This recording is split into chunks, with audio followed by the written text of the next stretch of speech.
안녕하세요. 조이쌤입니다. 최근에 생활 반경 단계가 점점 높아지면서 생활이 더 어려워지셨죠? 밖에 나가서 가볍게 커피 한 잔을 하거나 아니면 식사를 하기도 어려워졌는데요. 이럴 때일수록 우리 모두 힘을 모아서 이 난관을 슬기롭게 극복했으면 좋겠습니다. 제가 오늘 가지고 온 주제는 다리 자세와 관련된 이야기예요.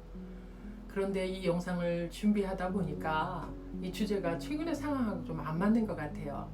그래도 제가 성의껏 준비한 것이니까 관심 있는 분들은 끝까지 봐주시길 바랍니다. 사람들은 대부분 앉거나 서서 대화를 나눕니다. 누워서 대화를 하는 경우도 있지만 정말 허물없는 사람이 아니고는 그런 경우는 극히 드물어요. 앉아서 대화를 나눌 때 보통 상대방의 얼굴과 손동작에 주의가 쏠립니다. 서서 대화를 나눌 때도 주로 상대방의 상체에 눈길을 주죠. 우리 이런 습관에 대해서는 제가 이미 올렸던 영상 상대방 거짓말을 눈치챌 수 있을까에서 다루었으니 참고해 보세요. 우리는 보통 하체보다는 상체에 더 관심을 두기 때문에 하체에는 상대방 무의식이 말하는 메시지가 상당수 담겨 있다고 했어요. 서서 이야기를 하는 경우 상대의 서 있는 모습에 관심을 기울여 본 적이 있나요? 상대방 다리와 발은 의외로 많은 이야기를 하고 있습니다. 즉, 그 사람이 지금 진행되는 대화에 관심이 있는지 아니면 딴 생각을 하고 있는지 알 수 있어요. 때로는 이 대화가 불편하니 도망가고 싶어요 라는 메시지를 은근슬쩍 전하는 경우도 있지요.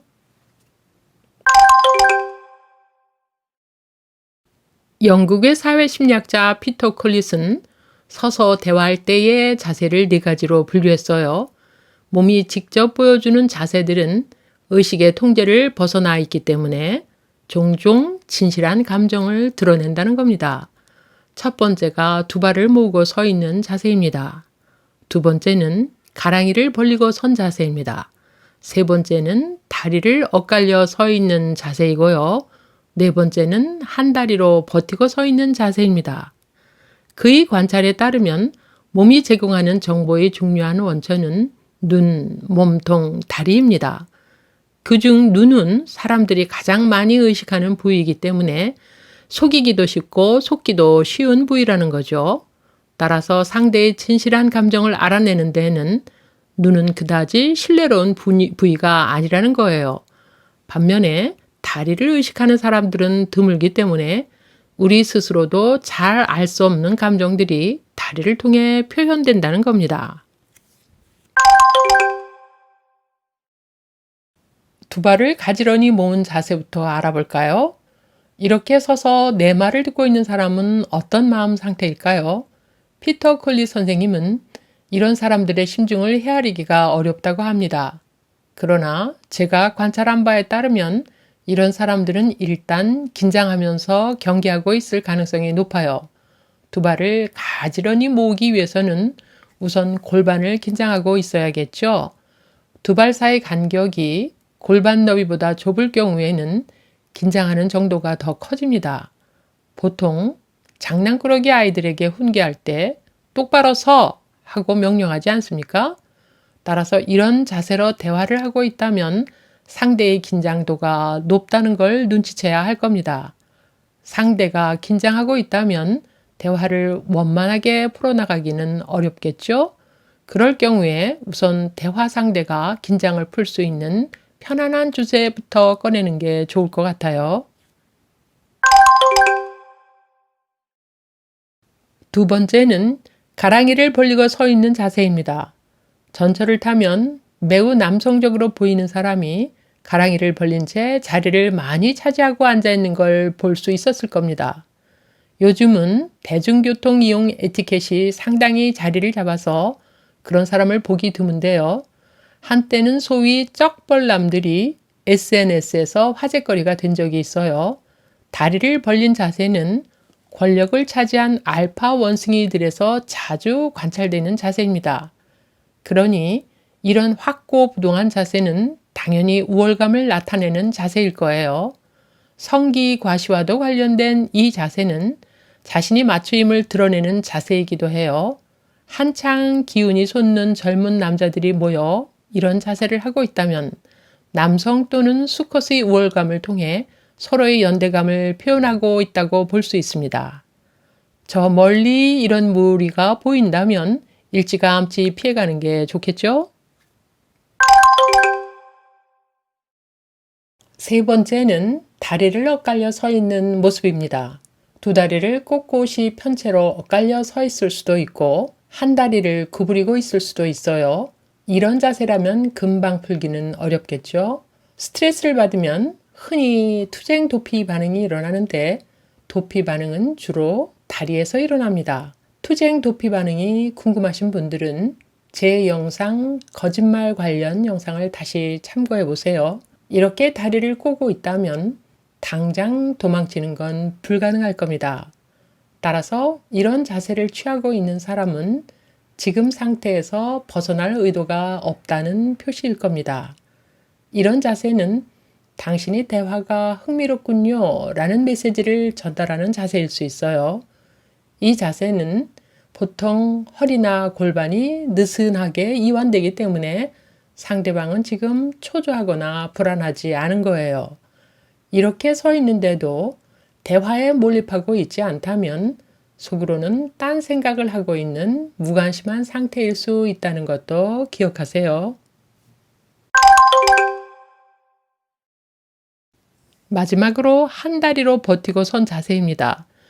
한 다리의 몸무게가 온전히 실리고 반대쪽 다리는 힘이 빠진 채 바닥에서 살짝 떠 있는 자세지요. 풀어진 다리는 보통 무릎이 휜 채로 골반이 바깥쪽으로 회전되고 발은 약간 벌어져 있습니다. 이 자세는 중세에서 19세기 중반까지 남성다움을 과시하는 자세로 지위가 높은 남성들 사이에서 엄청난 인기를 끌었다고 하네요. 두 다리를 모두 벌리는 건 어쩌면 너무 동물 같았을지 모르겠어요. 그래서 튼튼하고 우람한 다리도 자랑할 겸 이런 자세를 취했던 것 같아요. 그렇지만 이런 자세로 누군가 서서 대화를 나눈다면 어쩐지 금방 떠나버릴 것 같지 않습니까? 왜냐하면 이 자세는 걷는 자세와 유사하기 때문이죠. 걸을 때 우리는 한쪽 다리에 몸무게를 실으면서 나머지 다리는 공중으로 들어올립니다. 그래서 누군가가 자신의 몸무게를 한 발에서 다른 발로 옮긴다면 그 사람은 자신도 모르는 사이 은밀하게 걷고 있는 거라고 볼 수 있어요. 이때 벌어진 발이 어디를 향하고 있는지 자세하게 관찰해 보세요. 그 방향이 바로 그 사람이 가고 싶은 방향일 수 있으니까요. 이렇게 다리에는 그 사람과 관련된 정보가 많이 담겨 있습니다. 우리의 삶은 행동을 통해서 전개됩니다.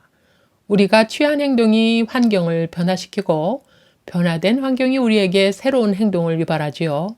이렇듯 행동을 통해서 우리와 환경은 상호 소통하는 가운데 함께 진화합니다. 다리는 행동이 주로 일어나는 장소입니다. 가만히 앉아서 생각에만 골몰하는 사람들은 행동이 위축되어 소극적인 성격이 되기 쉽습니다. 그래서 삶의 활력을 찾으려면 벌떡 일어나 산책이라도 나가지 않습니까? 평생 자신이 태어난 고장을 떠나지 않은 채 사유에 골몰했던 칸트도 일정한 시간에 꾸준히 산책하면서 다리를 움직였습니다. 다리에는 행동과 관련된 메시지가 숨어 있어요. 자신과 상대방의 다리 자세를 살펴보면서 숨어 있는 메시지들을 발견해 보세요. 그러면 상대방과의 대화가 훨씬 수월해질 겁니다. 지금까지 다리 자세에 관한 이야기를 해보았어요. 제가 다른 영상에서도 언급을 했지만 우리의 무의식은 상체보다는 하체에 숨어 있는 경우가 많아요.